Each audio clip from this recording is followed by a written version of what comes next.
Eddie Obeng. Hi. So, Nick set the homework for us, which is about looking at how to create a winning culture in adversity. So it's probably best to start by explaining what my take on this level of adversity is, and then we'll do a Q&A. So Nick explained that I spent most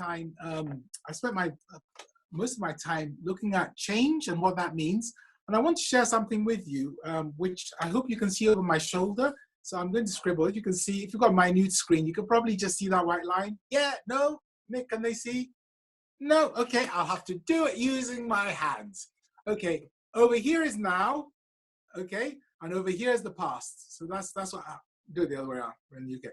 Here's now, here's the past. Think of it as a straight line. Connect that line with 30 years. Tell me, in your minds, what has happened to the pace of change, our ability to understand what's going on, the number of people on the planet, the amount of technology? Just connect those 2 points. Is it like a straight line, or does it go happily exponential? It goes happily exponential. We've watched that happen. We've seen markets get more variable. We've seen our organizations have to go more global. We've seen it happen. We've watched it for 30 years. How much did we change? Not a lot. One of my favorite jokes before the COVID thing was that I lived in a town where all the inhabitants were time travelers. And I would joke that they live in modern houses, 21st century houses, and yet every morning they'd wake up, get dressed, and travel for 37 minutes to go to this place called an office. Now they've got everything they would need in the office at home, like they can connect to the internet, they can do YouTube, they can do everything, technology, all that stuff. But when they arrive in the office, they go to a computer which is locked down, they can't do very much. And so what do they spend their time doing? You imagine they've traveled all the way there to do something interesting. I don't know, brainstorming. No, they sit there and they type these little things called emails to each other. I email you, you reply to me, I CC him, he bumps into her. After about 20 emails, they suddenly say the magic words, we must have a meeting to discuss this. And then they discover they've traveled to different offices. So they can't have a meeting. So they have this thing called a conference call, which you may have come across. Basically, is one person talking and 12 people just continuing to do their emails. And they do this all day in the 20th century, old technology, and then they travel back to the 21st century. Why did we do that? The reality is the change has been coming for a long time. So it looks like adversity, it looks like a big shock to us, but actually many of the clues were there. When we start to understand how to win, we have to understand that the culture which we must build is not living in an isolated spot. It's connected to the business environment we're in. And if we're in a business environment which requires creativity, change, collaboration. Collaboration, by the way, I don't mean sending each other PowerPoints. I mean thinking together without ego. If we're going to do those things, then we have to build our culture to match the challenges. So that's, for me, the first point. We don't just create cultures, we create them to match the challenges. Many old cultures were very similar. They were risk averse, they were about growth and so on. Now they're more about innovation and collaboration and diversity. Different game. The way in which I try and illustrate it sometimes is if you imagine going to New York and the culture in New York, the energy, the people driving everywhere, everyone for themselves. And then imagine you and Inuit up near the North Pole somewhere, okay? They have a different culture. If one of them catches a polar bear or a seal, they bring home and share with everyone. So 2 different cultures. You survive in both of them because one of them's designed for the North Pole and the other one's designed for a fast-changing dynamic business environment. In the same way, your winning culture must match the reality of the world you're living in. I don't understand how much the world has changed until COVID came along. And all we've noticed as a result of that is that we're at home and we're all trying to do the same things. Are you spending your time, lots of meetings, same phone calls? You haven't changed anything. You're not working differently. You're not thinking differently. You're not spending more time on innovation. It's the same stuff. So that's the first thing I would say. A little bit about me. Nick gave you the introduction, but I feel slightly jealous because I've been working virtually remotely for 25 years. I got so fed up with not having any good tools. I actually had a tool built for me called qb.cc, which is a VR environment. So that's why I don't know how to use complex technology like you guys are using today. And in a VR environment, of course, you can do everything you can do in real life, plus the emotion. So as this COVID thing has happened, my life hasn't changed that much. Main thing is hand washing. So I feel a bit jealous of everyone who's sort of discovering new things because I didn't get a chance to do that and do the same old stuff. So building a culture.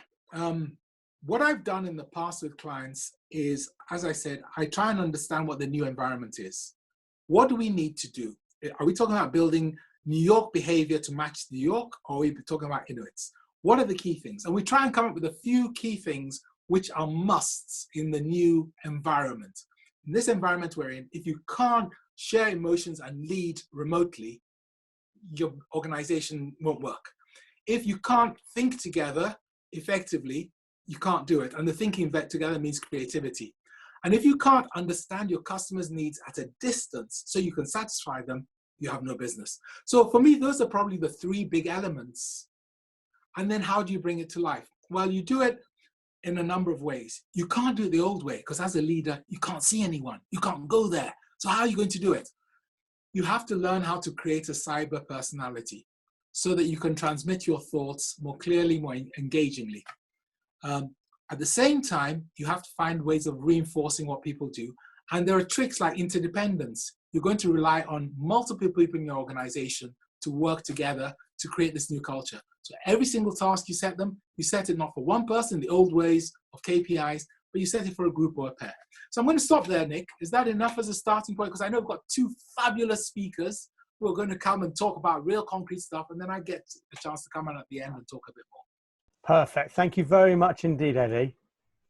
So let's move to Gabby Logan. Gabby is a former international gymnast. She began her broadcasting career in 1992, joining Sky Sports in 1996, where she quickly established herself as one of their key presenters. She joined ITV in 1998 and then the BBC in 2007. And during her time at the various channels, she's presented all manners of fixtures, including the World Cup and the Champions League. Gabby is currently patron of the Disabilities Trust, Prince's Trust and Great Ormond Street, and Vice President of Sparks. Please welcome Gabby Logan.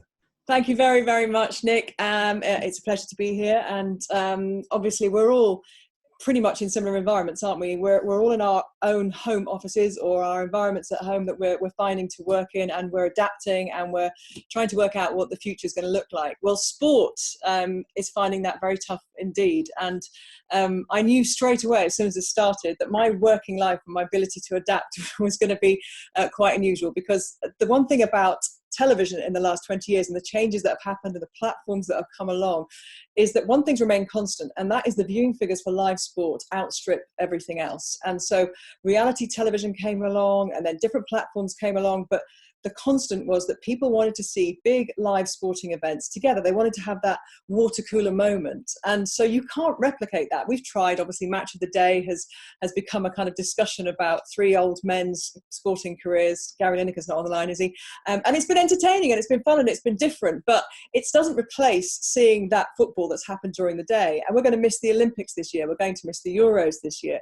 And so sport at the moment is in this weird kind of hiatus where it's not sure when it's coming back. The athletes aren't sure when they're going to be performing again. So they're facing all kinds of challenges. But the title of this, when I was initially told about this opportunity, was Building a Winning Culture in Adversity. And the thing that struck me was that sports doesn't really have specific adversity. There aren't periods of time when you go, well, that was a hard time for sport.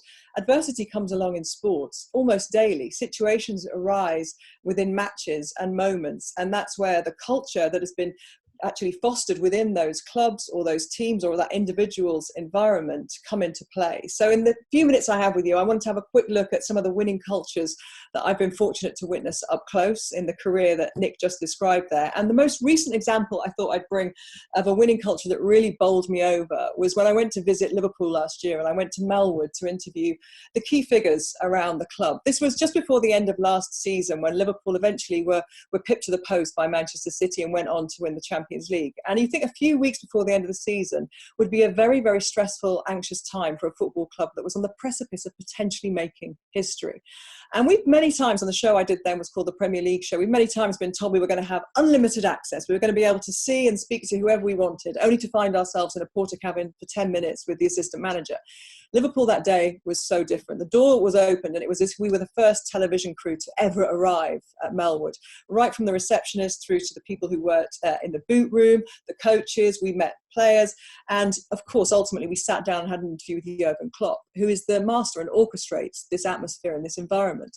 And it was clear from being around the club that everybody there had bought in to his culture, what he was bringing to Liverpool. There was a joy, there wasn't anxiety, there was a sense of gratitude as well. He introduced the nutritionist, who was a woman called Mona, he brought in from Munich, as the most important person in the club. He said to me, Gabby, go have lunch with the most important person here. And you could see what that did for her, because she knew her place in that environment. She knows she's not the most highly paid person there, because we all know what footballers earn and what they're worth. But her place was so valued there. She sat down, we had lunch, and she explained their ethos, their eating ethos, and how the young players at 16 years old grow their own vegetables so they understand where food comes from.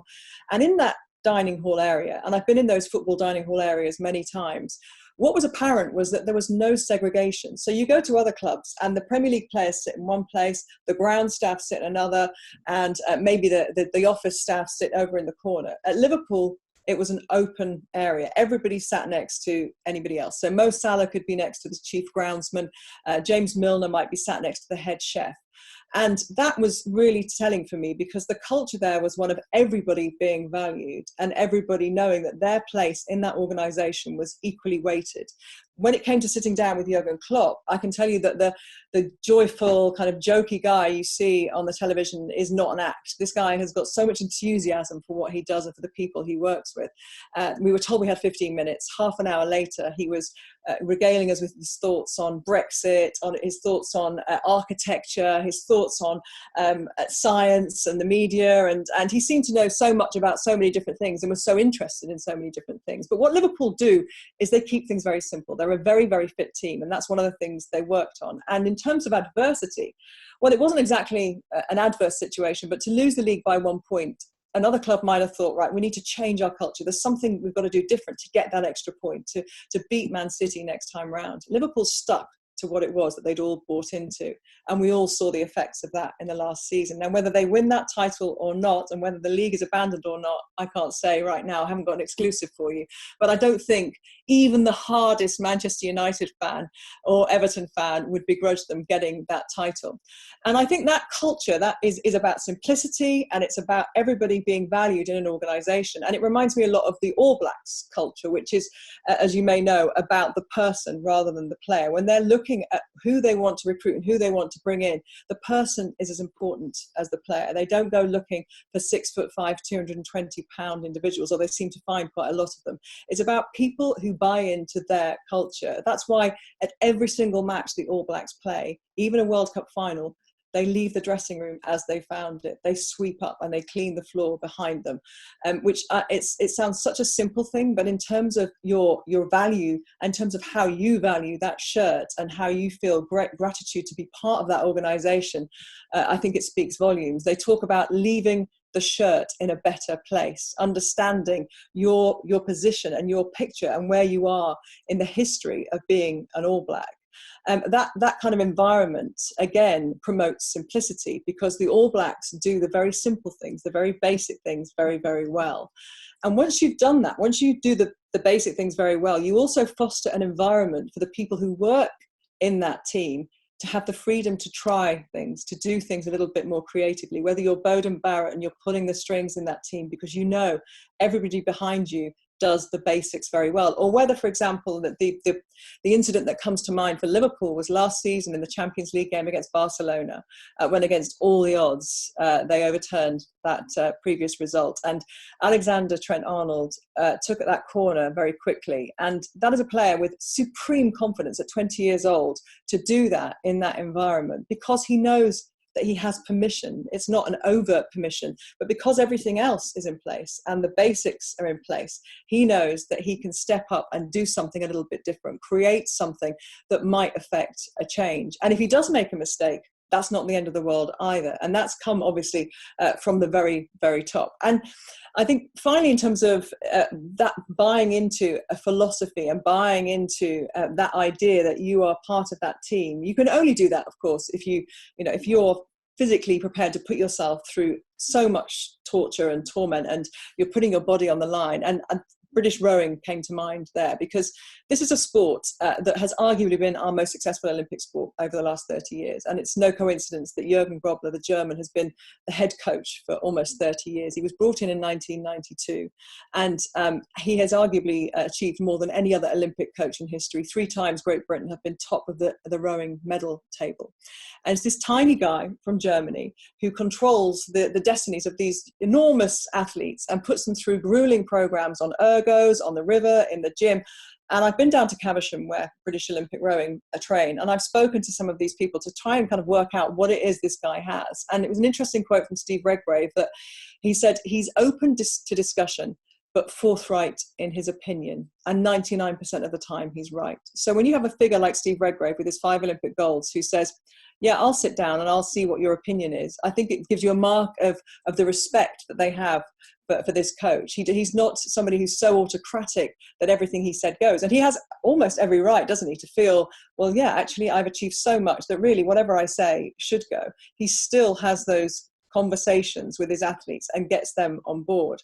But also, importantly for me, he has men and women under his control there. And Catherine Granger said he has a high level of emotional intelligence as well. He doesn't just pick athletes on metrics, on performances and numbers. He looks at the people. And that is also something in sport, I think, which is really important. And I'll give you one final example of where the person didn't fit, and he didn't fit for lots of people, but the talent was there. And that is one of the players who frustrates me, I think, most in rugby is Danny Cipriani, an incredible maverick individual who can change a game. But England coach after England coach couldn't make him fit within the culture they were trying to develop. And it was a brave coach who had to ultimately show him the door every time, because you know the player like that can make those changes. But if he doesn't buy in to what the culture is, then he's not just somebody who's not fitting in. He's actually potentially toxic in that environment. And so I think, you know, there are individuals who don't buy into a culture, and no matter how brilliant they are and what they can potentially do, I think it's the coaches, it's a big, strong personality of a coach who actually admits almost defeat. Because I think most coaches have got this, there's a slight feeling with a lot of coaches that they can change somebody. It's like that kind of, you know, I can be the one to change him. I can be the one that makes him work. And actually, you know, I think even Eddie Jones couldn't make Danny Cipriani work for him. So, yeah, I think those adverse situations come for sport at different times. In terms of this current climate, well, just briefly, I'll say I think sport, and particularly the Premier League, have got to be really careful about coming back when the time is absolutely right, because that's a powerful statement, and not going ahead of the rest of society. Even though we all want to see live sport back, I think they have a real responsibility to do this in a way that doesn't damage the reputation of the sport. And if that means ultimately down the line players have to take pay cuts and be in line with the rest of the workforce, I think they can use that in a way to align themselves with their fans, because what they will realise more than ever is that they're nothing without the fans, and the fans obviously are desperate to see them back. But that relationship could come out of this stronger than ever. Gabby, thank you. Gabby, thank you so much indeed. I've already had a number of questions for you, asking for your opinion on how you think the Premier League should finish, and I'm sure we'll come to that later on. But appreciate that, and that's absolutely fascinating. So thank you very much indeed. Everyone, just to remind you, the Q&A, please send them across, and we will get to it. We will get to it at the end. So let me introduce our final speaker, Kevin Gaskell.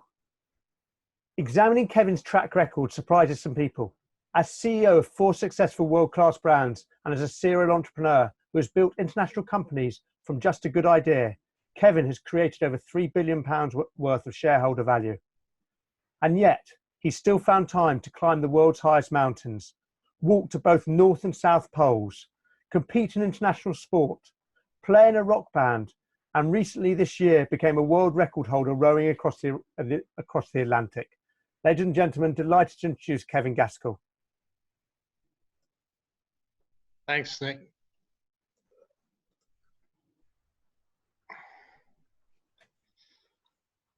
Can you see me?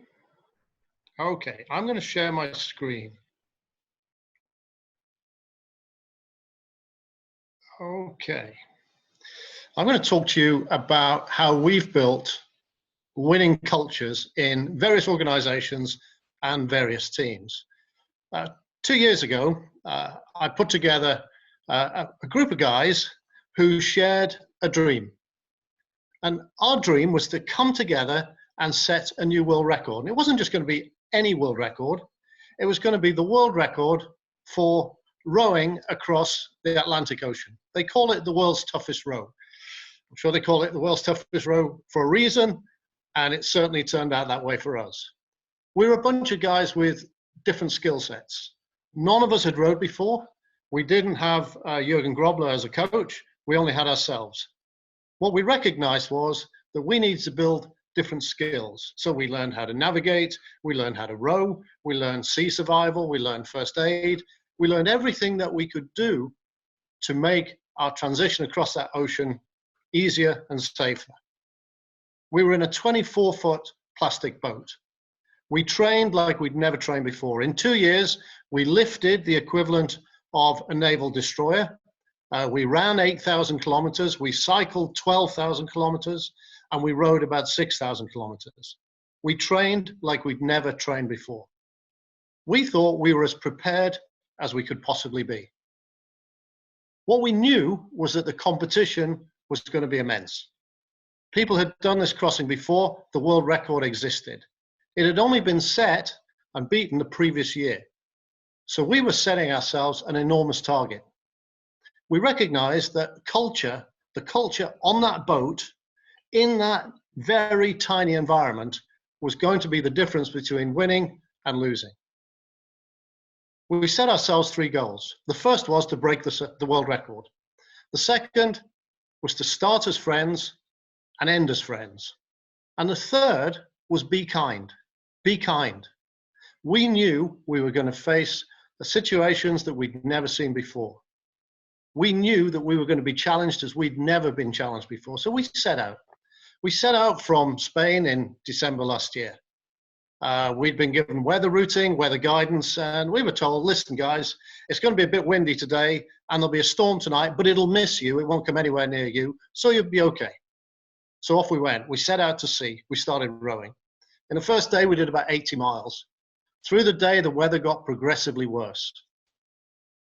As it went dark, the weather deepened and became even more harsh. We found ourselves heading into an Atlantic storm. Now, I can tell you, I've never rowed through an Atlantic storm before. I'd never been in an Atlantic storm before. When it hit us at about midnight, it was like something we had never seen before. The boat was turned around, the boat was rolled. At one point, it got so bad, we got hit by a wall of water that broke 2 of our carbon fiber oars. These are oars with shafts of about 3 inches diameter. These are designed to take tons and tons and tons of load. One wave snapped 2 of our oars. We've now lost 2 oars. What do we do? This is where we look to ourselves. This is where our culture comes into play. Are we going to give up? We decided that whatever came to us, we were not going to give up. Whatever hit us, we were going to find a way to get around it. Whatever happened to us, we would find a way through it. We threw out the power anchor to try and hold ourselves in position. The boat is being pounded like nothing I've ever seen before. We have a team meeting. What are we going to do? Well, we're going to sit here for 2 hours and get hammered, and then we're going to change the way we row. We're going to change the way we organize ourselves. We don't have any spare oars left. We need to find a way to go forward. Over the next 34 days, we learned like we'd never learned before. Our culture grew stronger and stronger. We understood each other. We compensated for each other. One person had a bad day, somebody compensated. Another person had a day of hallucinations. We laughed about it, we got on with it. 35 days later, we arrived in Antigua. We set the new world record for crossing the Atlantic. For us, it was an extraordinary adventure. It was a great journey with a bunch of friends who will be friends for life. It was great fun. The invisible advantage that we had there was the culture, and we'd recognized that early on. Now, when I build businesses, I focus on the culture. I focus on having people working with me who understand where it is we're going, how we're going to get there. And I break it down into 3 areas, 3 ways of creating a world-class culture. It starts with commit. absolutely commit to do something extraordinary. Absolutely commit to take this business to a point where it's never been seen before. Let's understand what that looks like. The second is connect. To connect the whole team with the journey so that everybody knows what part they're going to play. You just heard from Gabby, the nutritionist at Liverpool, is an essential part of the team. Everybody in our team needs to understand what part they play. Because the third part is create. And that is create magic. That is to do something that we can say, hey, look what we did. Aren't we having fun? This is extraordinary. Yes, it's tough. Yes, building something that's world-class is not easy. But you know what? It should be fun. When those three overlap, that's when we get inspiration. Inspiration is when everybody in the team understands how they play a part and how they can help us to create an exciting, an extraordinary future. You heard from Nick that I've run a number of companies. Yes, I have. I've had a lot of fun building businesses. But it starts with having that dream. It starts with actually saying, hey, where are we going with this? What is it that we can do? The day I took over running Porsche, out of 32 brands in the marketplace, we were number 32. We had nowhere, couldn't go any lower. So we asked ourselves, what does success look like? And somebody said, you know, we should be number one. And everybody looked at this guy and said, number one? You crazy, we're number 32. No, we should be number one. Why should we not be number one? That's the goal we set. 4 years later, we were number one in the market. When I joined BMW, we were growing at 4% per annum. The market was tough. It was really very difficult. And we asked ourselves, is this the best we can do? With the organization we've got here, with the extraordinary people that we've got in this organization, is this the best we can do? And we said, no, it's not. If we can change the way we think, if we can change the way that we behave, we can actually do better than this. 4 years later, with the same team of people, we'd grown that business by 80%. We'd grown operating profit by 500%. People couldn't believe it, but they came into the organization, they worked with us for a while, and they said, okay, we get it. Now we understand, because everybody in that organization was part of it. It was about saying, we can achieve this. It doesn't matter whether you're a 7,000 person company or a 7-person company. Today, 2 of the companies that I chair are small businesses. One employs 3 people. One employs 5 people. Both of those businesses will be world leaders. We are absolutely convinced that we're the best at what we do and that we are going to be the world leaders in our space. Doesn't matter about size. The principles are exactly the same. It is about changing the mindset. It's about thinking at a different level. You know, to most businesses, next year is this year plus 3%. Now, we're in the middle of the COVID crisis, so all bets are off. But when we're planning the future, let's not think about when we come out of COVID. We will come out of COVID. At some point, we will come out. The world will return to normal. It will be different, but it will return to normal. The most successful businesses, the most successful cultures are the ones who are saying, how far can we change our business? How far can we take our business forward? And how do we do that? When I talk to people in businesses, I say, what's your plan for next year? What does it look like? And they'll say, oh, we're going to grow at 3%. And I say, yeah, okay, that's kind of interesting. Not, that's the market. How would you grow your business at 30%? And people look at me and say, 30%, you're crazy. I say, no. 30%, very possible. How would you do that? Turn off the autopilot. Stop doing what you think you've always done. How can we go to a whole new level? And they look at me and say, look, I'll make life easy for you. Forget 30%. And you can see they relax. 300%. People say, Kev, you're crazy. You're crazy. I say, no, I want you to think at a different level. I want you to be the best in the world. Why should you not be? Somebody has to be the best in the world. 2 years ago, if I said we're going to break the world record for rowing the Atlantic, well, I said it to people and they said, you're crazy. You're crazy. You've never rowed. You're crazy. Well, now we proved them wrong. So when I look at a business, I say, what could you do to take your business forward by 300%? People look at me and they laugh, they smile, get a little bit scared. And I say, right, let's play a game. Let's just talk about it. Let's imagine, what would it take? Who have we got in this organization who could help us to achieve that? And we start engaging the team. We start talking to the team about what this could be. Let me give you an example. I was asked to run a boat business. And this boat business was in real trouble. It had made losses for 10 years in succession. The business had gone through 13 rounds of redundancy. It was owned by the banks because they held the debt. They now own the company. Sales were down by 75%. And I think in desperation, they said, who's that mug? Let's ask him to go and have a look.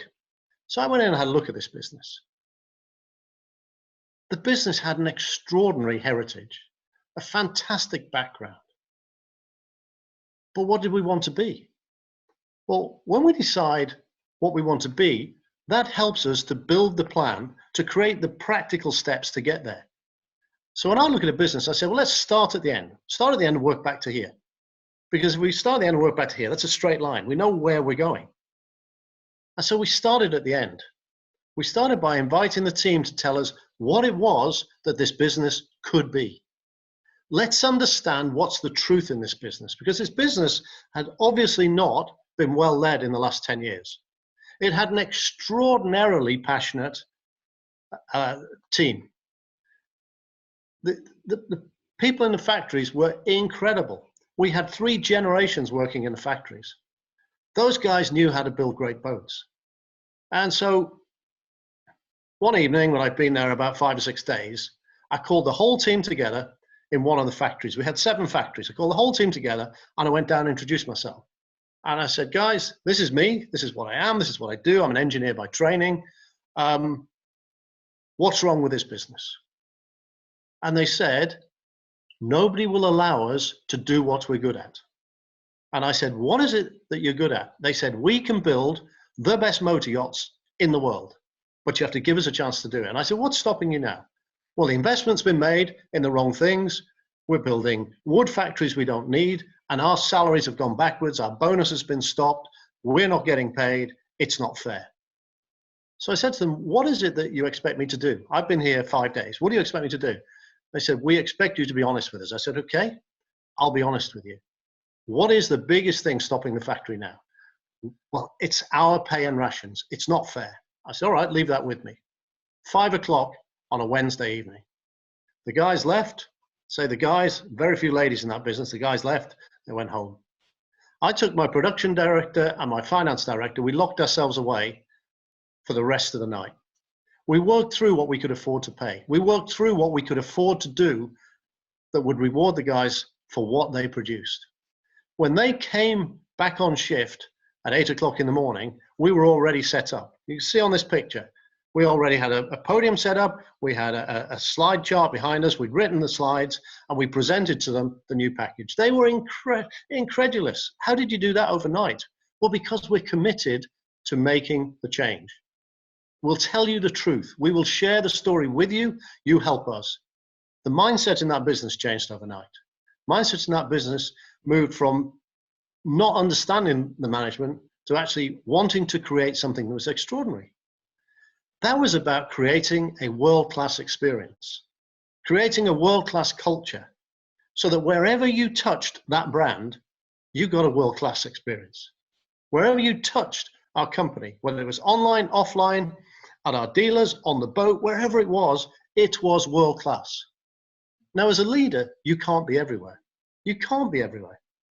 And so what we need to do as leaders is create the opportunity for the team to contribute to the development of that culture and the development of that world class. People will tell you how to make changes. People in the team know better than I do how to build boats. I don't know how to build boats. My job as a leader is not to build boats, it's to create the opportunity for people to contribute. I don't try to be a genius because I'm very far away from being a genius. I try to create geniuses. And what that means is this: they say everybody is at least 5% genius. So for every 20 people I've got sharing the same dream with the same passion, working in the same team, 20 times 5% is 100% genius. So we engage the passion within the team to create that dimension, to create that opportunity, to build that extraordinary culture. And we build it in 360 degrees. If I come and visit your business, if I come and visit your organization, if I talk to you, are you world class? Is your culture world class? Would I see world class? I've never been to the Liverpool training ground, but I hear it in the passion of Gabby. It looked like this. And when I spoke to people, it sounded like this. And then I felt it. And so when people come into our business, we want them to see it. Oh, wow, this looks world class. Oh, listen to the enthusiasm and the knowledge within this team. It's extraordinary. It feels world class. And that's why it doesn't matter whether it's 7 people or 7,000 people. It's about having 360-degree, 3-dimensional culture that wherever you touch it, you get the same experience. That is about leadership. That is about creating the opportunity for people to contribute, enabling people to play part in building the future. And we do it with our one version of the truth, by being very open about our plans, by placing the plans on the wall. One little story about Fairline, the union boss, it was a unionized business, told me in that first meeting he'd never been to head office. I said, "You've never been to head office?" He said, "No. Head office was 100 meters away. Never been there." I said, "Okay, well, let's change that." And so we translated our fancy boardroom into a union room. So they came and they joined. And instead of it being them and us, we were all part of the same team. We put the plans on the wall. We invited the unions to comment on their plans because we're all in this together. We created something by treating people as grown-ups, by recognizing that if we share the same commitment to the same goal, then we will work together. And that is how you build the culture. It is about recognizing that sometimes it goes wrong. Doesn't matter. It really doesn't matter. In fact, when it goes wrong, that's an opportunity. It's an opportunity to catch people in. So catch people in, don't catch people out. If it goes wrong, that's a quiet conversation. If it goes right, we make a lot of noise about it. We celebrate it. We shout it from the rooftops. We recognize that sometimes it goes wrong, and we enable everyone on the team to understand it doesn't matter. That's how we learn. That's how we push the boundaries. We build teams. This is the Fairline team at the boat show. We didn't have anything new to show, no new boats. What we did was change the way that we dealt with our clients. We discussed it beforehand. What atmosphere do we want to create for clients? These are high net worths. These are people buying £5 million boats. They've experienced everything in the world. How are we going to treat them differently? And we did. And the design of that different experience was done by these ladies and gentlemen here. There's no such person as an onlyer. She's only a sales director. He's only a boat cleaner. There's no such thing. Everybody has a part to play. So in our business, we recognize that everybody is an absolutely key part of the overall team. My belief is if we have a clarity of vision, if we understand how people connect to that, if we give people a line of sight about how they make a contribution to that, if we trust them and encourage them with their 5% genius to think in new ways, we build a culture that's extraordinary. We proved it in our little boat, from zeros to heroes in 2 years. I've spent my life building cultures like this through businesses. I enjoy working with other companies. I enjoy working with other leaders, helping them to build the culture in their business. That culture is your differentiator. That culture of innovation and trust, that's what makes the impossible possible. Thank you very much. Thank you very much indeed, Kevin. So what I'm going to, I just want to return to back to Eddie before we go on to the, before we all come together and ask some questions, and ask Eddie one question which we were speaking about beforehand, which I think will nicely lead us into the question part. So Eddie, I'm just going to bring you back in. Brilliant. And so my opening question, which is what we were talking about before, but really keen, can you sum up to us really quickly, what's the magic for making culture happen?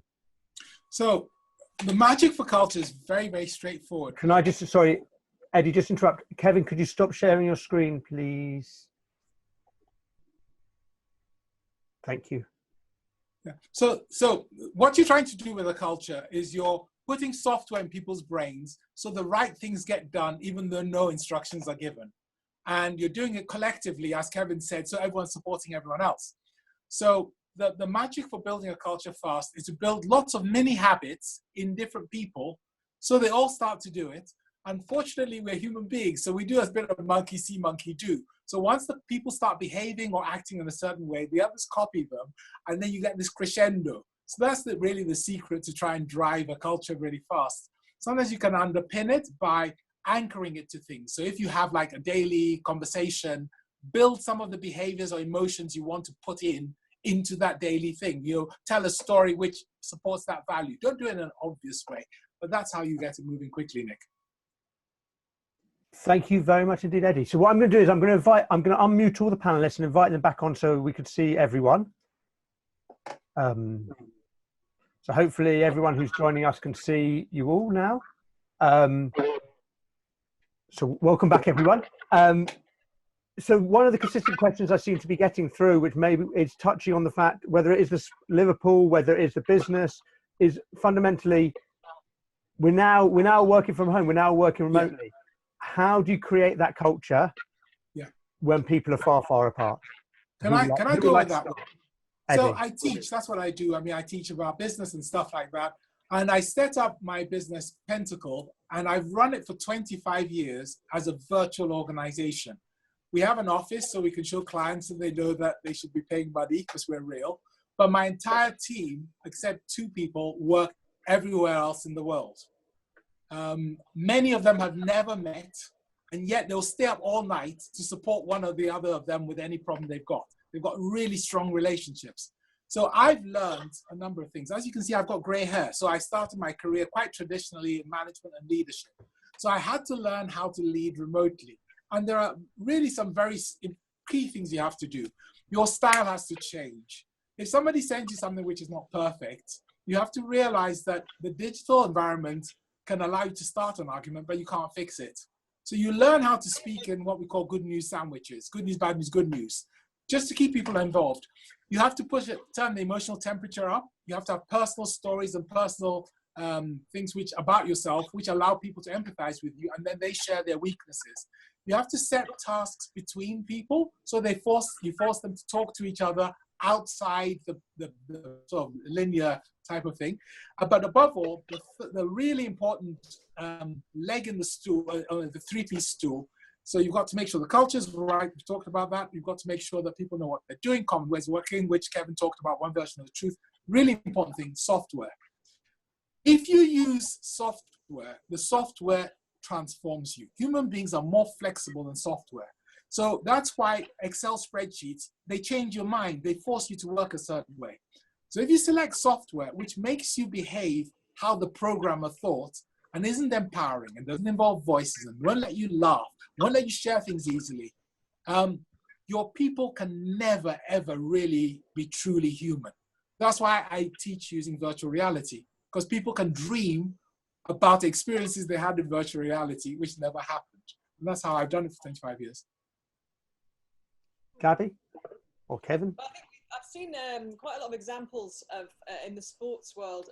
It's different for individual athletes, I think, although I really feel for a lot of individual athletes I'm quite close to are obviously missing an Olympic Games this year. So if you're Dina Asher-Smith and you start the year as a world champion, the first ever British woman to win a sprint world championship last year in Doha, and you start this year as one of the favourites to finish at the top of the rostrum, and now you're training completely on your own. It's an individual sport, but without that goal of an Olympic Games, you know, motivation there is very, very tough to wonder where she's getting it from somewhere, because I see she's training every day, but I know from the things that she said, and I've spoken to her privately, it's really hard not knowing when she's coming back. I think a sports team, it's a much, I'm not saying easier, but it's certainly a much more doable thing for them to get on. I've seen Tottenham doing bike sessions together on Zoom. I've seen other players having virtual kickabouts together, you know, setting each other challenges. They've all got quite big gardens, so they're practicing their training with various props in their gardens. But the hardest thing, I think, for sports people at the moment is if you imagine that, you know, especially an athlete, they would taper down for a race. They have to be at this position at this time of the season. They're ready for the start of the season. They have to be at this physical point. They don't know when that is. So what level of fitness do they maintain, you know? And so that kind of science behind what they do is really interesting, because the, you know, the top end of elite sport, obviously, there are a lot of numbers that are crunched. There's a lot of data that, you know, drives what they do. They get their bloods done regularly. Their weight is obviously a very important. All those things have kind of just had to go on the back burner for them, and they've gone back to basics. And actually what a lot of coaches have told me is that they're not actually focusing on the physical health. They're focusing on the mental health of their athletes and making sure that they are mentally as strong as they possibly can be in this environment. Because actually, if they're highly tuned, finely tuned athletes, they're going to get the physical side back relatively quickly, but making sure that somehow they can keep them motivated mentally, they can see the bigger picture. And you know, that we'll see. A lot of people have suggested that next year's Olympics might be different in terms of world records because of this year going. Actually, it won't make any difference, because once they get a winter's training behind them, they'll be at the top of their game. What is interesting is how many people will have dropped off and out of those sports, especially Olympic sports, which aren't necessarily career sports. You know, they're driven by Olympic glory, not by financial rewards. Yeah, I mean, from my side, it's a mix of hard communication and soft communication. So the hard communication is that we have a plan that the whole team is aware of. We share the plan, and indeed, this morning I had an hour with the team where we go through the steps in the plan, understanding who's where with which pieces, and where we have blockages or any barriers. We will discuss them as a team. And we have the soft communication. And what I've realized is that people are missing the interaction. They're really missing the interaction. So this morning, for the first time, we had 15 minutes, you know, forced jollity, if you like. It was just open session. And it very quickly became into quite a happy, laughy, smiling session of just friends who work together having a chat about their kids and homeschooling and this and all the kinds of stuff that was outside work. And people felt a lot better at the end of it. There's hard communication, soft communication. And then what I do is I call my team members at least once a week, and I'll just have half an hour with them shooting the breeze. And it'll be some about the business, about how are they, what's happening. And it's just maintaining that communication. I have to say, you know, as terrible as COVID is, can you imagine if it had happened when we didn't have electronic communication? Oh my goodness me! You know, businesses would have just fallen to pieces, gone. So that's how we do it. So this question was directed to Kevin, but I think it applies for all of you, and kind of being fascinated what you have to say, what you think about Liverpool in this context. So someone said, I agree, involving and communicating with all the staff is absolutely essential. But how much information do you suggest sharing with the staff? About 99.8%. On one of the slides I showed, there were a lot of stuff on the wall. That's a real picture from one of our companies, and we share everything. We absolutely share everything. What we don't share, and because I'm often invited in when businesses are in deep distress, I tend not to tell the staff if we've appointed an insolvency practitioner, for example, because we're that close to the edge. I don't think that actually helps anybody. People just go worrying. But in terms of everything about building a company and one version of the truth, we tell people everything. We just don't say, listen, guys, I don't know how we're going to pay the payroll at the end of the month. What I would say to anybody out there who has struggled in the last 3 months about payroll and cash flow is you'll get through it. You'll find a way to get through it. I have been dead so many times. People have told me so many times that business is dead.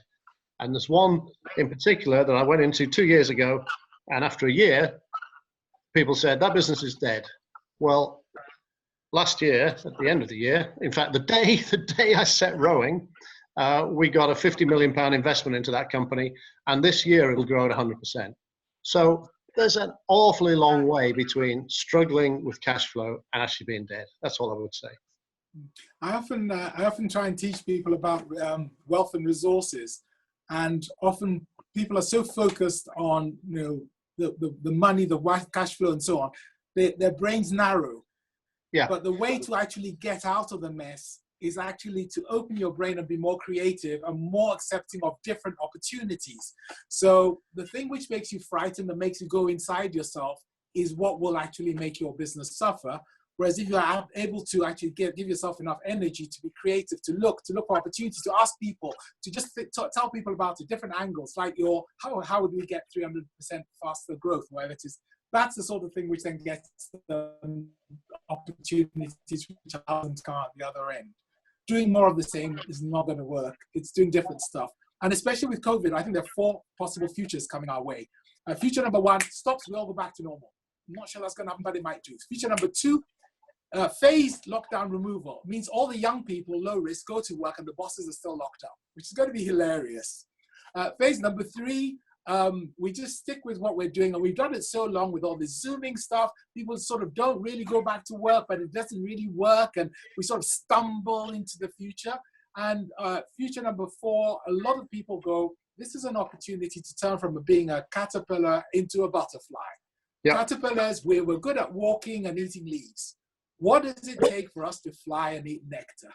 Yep. And that's the shift they need to make. And it's not easy, but a lot of it is about what I call future dreaming. How might it be? Talking to each other, laughing, reading outside what you'd normally read, and just simple creativity and improvement ideas. I use one called sliced bread. Someone comes up with an idea, and then we say, well, what would make it really brilliant is, and then somebody says, what would make it extra really brilliant is, and within about 15 minutes, you've taken an idea like, let's go to the bank and say X. You've transformed it into something which is really going to work. Yeah, I agree. I play a game with teams where I invite them to tell me what it is that's stopping them getting to a 300% growth. And they'll come up with a list of items, and we'll discuss those items. And then at the end of it, I'll say, which ones of those are not in your control? Are not in your control? And they'll look and they'll say, well, actually, the classic last year was Brexit. Yeah, okay, park Brexit. Right now it's COVID, but what else? There's nothing else. And you've got to believe, if you're going to be successful, you've got to believe you're going to be successful. Yeah. You know, it's being 4-0 down at half-time in a football match doesn't mean you've lost. It means you're 4-0 down at half-time. Half-time. So Gabby, can I ask you, Stevie Gerrard. From kind of the sports teams you've interacted with and spent time with, do you see no difference in how they communicate and the success they have because of it? Absolutely, and the environment as well. The example of the dining hall, I was thinking about other clubs who definitely do have that kind of demarcated line down the middle almost, that the elite sits on one side and the workers sit on the other side. And oh, hey, we've lost you, Gabby. We've lost your sound. She was saying something brilliant, though. I think she was talking about the difference. We were all excited. Gabby, were you talking about the difference between having the environment where everyone could mix and we could get the strength and input and engagement from everyone versus the split with the sort of hierarchical, we're important, we're not important, where it was all a bit grim and it wasn't surprising they couldn't perform. You're allowed to give me a thumbs up. Are we there? There you go. Silent, so I told you brilliant stuff from Gabby. You know what? Hold on. Sorry, I think Gabby, you back? You get me back? I don't know. We are back. Not touching anything. And what was interesting in those clubs and at that particular time in history, one of them was Watford, one of them was Chelsea, and this was a few years ago. They had a really quick churn of management. They were both clubs at the time that seemed to be going through managerial structures really quickly. There was no longevity in their plans. What they decided was that the layer underneath management would stay constant and the layer above management would stay constant, i.e. the owner. And the manager was somebody that could just come in and out. And the culture in the club as a result had that transient feel. There was no buy-in to what they were doing. The players didn't really have any kind of loyalty to the club either. And then it was on the day when I was in both those clubs having lunch in their dining halls. I always try, it's a bit sneaky, but I always try and get invited to have lunch in the dining halls of football training grounds, because I think it tells you a lot. It tells you a lot when you see a senior player chatting to the cooks. It tells you a lot when you see the senior players sitting separately from the junior, the younger players. Do they pass their culture on to the younger members in that team? And certainly the culture's definitely changed now at Chelsea, and they look like they're in for a much longer kind of haul with their current managerial setup. But those environments, I definitely, when I'm going around, I can read a lot into kind of what's happening behind the scenes in those clubs. And Nick, so it was, I don't remember what your original question was. We've had so many sound issues, but I think that was relevant. Nick, can I ask Gabby a question? Of course. So Gabby, I'm trying to work out the future a little bit because I speak. I'm a motivational speaker as well as a teacher. And I'm being invited at the moment to large conferences in October. And I'm not going to go because I think they're too dangerous. I mean, to travel in a plane, to go to a place where 1,000 people have traveled from around the world, that just feels like they should pay me danger money. I'm trying to understand how sport will come back because sport relies on that emotional feel of us all being together. And I'm just trying to imagine how it'll work. This year, as you know, the big international events have gone. The European Championships, the Olympic Games, the European Athletics Championships was going to be in Paris at the end of August, has gone. The London Marathon is talking about it in October not being a mass participation event. For me, London Marathon can't not be a mass participation event because it's not an elite race of any interest. You know, watching very quick runners. But how do you even play team sport? Because there might be some people who don't want to have a contact sport. They don't want to do that anymore. Well, they feel it's dangerous. When we're allowed to move within more than 2 meters of each other in this country, whether that's October or November, then sport will be fine, won't it? And the thing that I worry about as well is not just professional sport. I've got 2 teenagers living in my house who love their sport. The idea of them going back to school and not being able to play sport, which gives them so much self. Well, that's what sort of I'm trying to wrestle with because the mental health and the physical welfare of society as well.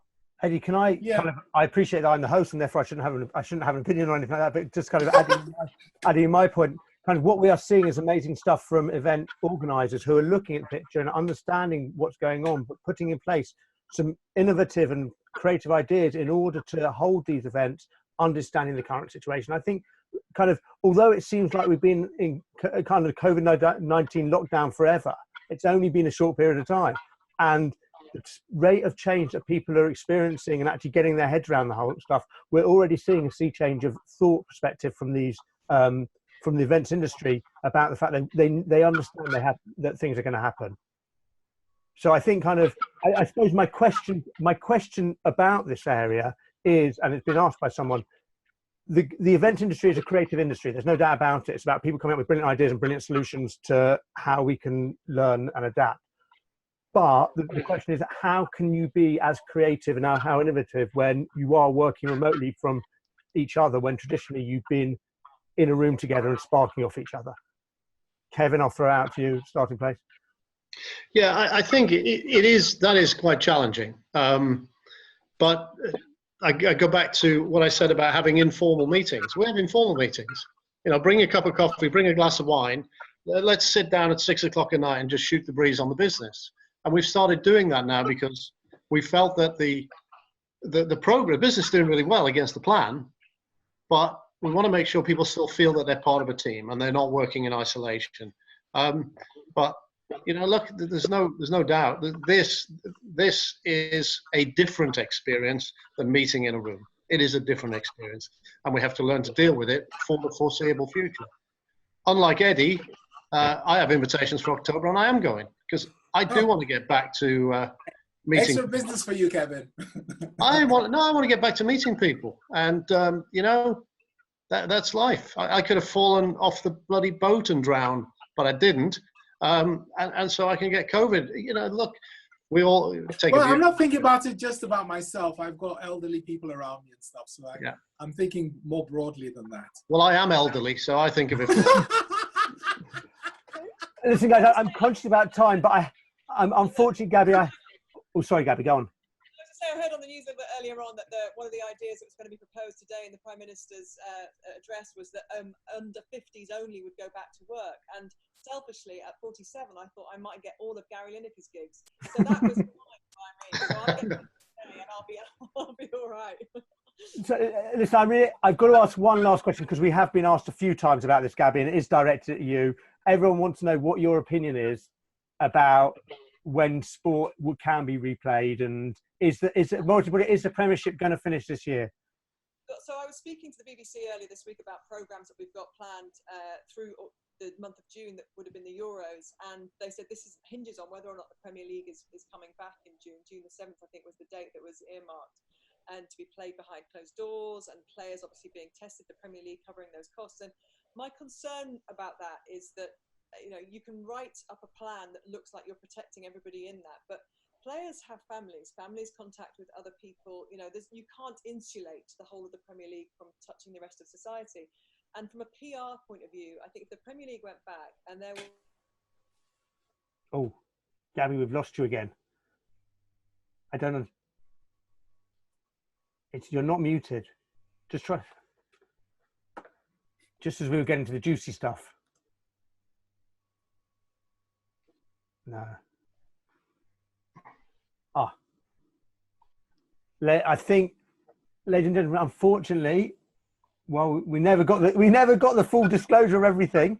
But we'll find out, and we will get Gabby's thoughts. And I promise you, we're all going to get a mailer from us with a headline figure with a headline details from Gabby about when it's all coming back. Thank you so much, everyone, for joining. Thank you to our panelists, Kevin, Eddie, and Gabby. It's been nice to meet you. Hi, Gabby. Nice to meet you. Good to see you again. Listen, just something from me to all of you. It's a great thing about this. It demonstrates that no one really knows what's going on in the future. No one knows the answers. But what we're trying to do is encourage debate, encourage discussion, so that we can take away those thoughts and opinions and formulate them from ourselves, and we can go and create amazing stuff and give content to people so they can go ahead and learn and become better people and achieve what they set out to achieve. And hopefully you've got a vibe of that from our panelists today, and hope you've taken away some amazing stuff. Thank you very much from all of us at Speakers Corner. Obviously, we're here to talk to you about any of these guys. We're here to talk to you about your events, formulate ideas and have conversations, because we understand that everyone is looking for opinions and ideas and suggestions now, and we're here to help. So till next time, have a good day. Thank you very much, everyone. Bye, everyone.